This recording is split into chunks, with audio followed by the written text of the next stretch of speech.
All right, guys, welcome to the 4th Elite Series field test for Fishhound.com. As always, you guys put 3 baits in my boat this week, and I tested them all. We have the Bill Norman Deep Little N, one of my favorites, a Bomber Longa, and a ROBOWORM. We're at Lake Havasu, so deep, clear water. We had some river systems where we also had some shallow toolies we could flip. So let's start with the Deep Little N. Was glad to see it show up in the box, man. This is one of my all-time favorite crankbaits. It's 8 to 12 foot crankbait. I throw it on anything from 10-pound fluorocarbon if I wanted to get it deeper to 20-pound mono if I'm up throwing it on shallow wood. Excellent, excellent crankbait. It's got a good knock in it. I don't know if you can hear that or not. Hold on, I got a mic over here. It's got a great knock in it, and you know, it just performs. It's just an excellent, excellent crankbait. I throw it in about all scenarios.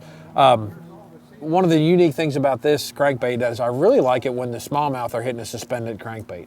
I don't really know what it is about it, but for some reason, a Deep Little N, when the smallmouth, when you're fishing with over 20 foot of water, and them smallmouth will come up into 10 or 12 foot of water and hit a plug, a Deep Little N is my go-to bait. I did catch some in practice. I did not use it much in the tournament. The fish seemed to kind of get on the bottom a little bit deeper, so it wasn't a player as much in the tournament, but an excellent crankbait, use it all the time. All right, Bomber Longa. I'm an East Tennessee guy, right? I mean, Bomber Longas have been around forever. We know what to do with them. You can see the one I've got, we've wore the hooks out. We've worn hook grooves in it. We've waked this thing from one end of Lake Havasu to the other. I did catch my first fish in a tournament on it. The neat thing about a Bomber Longa, and I throw it mostly in bone, is you can wake it really, really well. And what I do is I throw it on 6-pound mono or 8-pound mono on a spinning rod, and you throw it, and you just wind it barely fast enough to make that thing just kind of go back and forth and put a V-wake in the water. It's great this time of year. It's good from pre-spawn all the way through post-spawn. Where this also shines is anytime you get, so you wake it, I wake it a lot in the spring. Once it gets into summer month and I'm looking for a jerkbait, that I want a floating jerkbait because I want to work it a lot more erratic, especially over top of shallow grass, I'll go to a Bomber Longa. So it performs well under all conditions. I thought it did a great job. It's got a nice rattle in it, so when it's waking on the surface, you know, it'll really call them up out of deep, clear water. And as always, we save our shining bait for last, a ROBOWORM. All I can say is there another drop shot worm? I don't think so.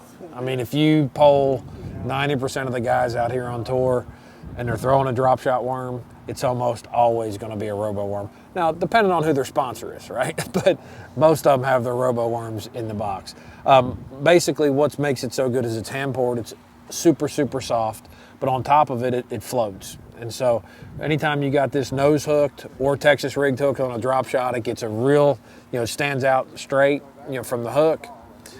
Really entices those fish to bite. It's got a little bit of a paddle on the tail, which gives it a little bit of motion. And caught probably 3/4 of my fish this week, which I didn't catch many, but the ones I did catch were on a ROBOWORM. That was definitely our top performer this week. So guys, that's our 3 baits this week from Fishhound.com. I cannot wait to see what's going to happen at Kentucky Lake. All kinds of options. You know, we're going to be ledge fishing at Kentucky Lake. I'm sure you guys are going to put some really cool stuff in my box. See you then.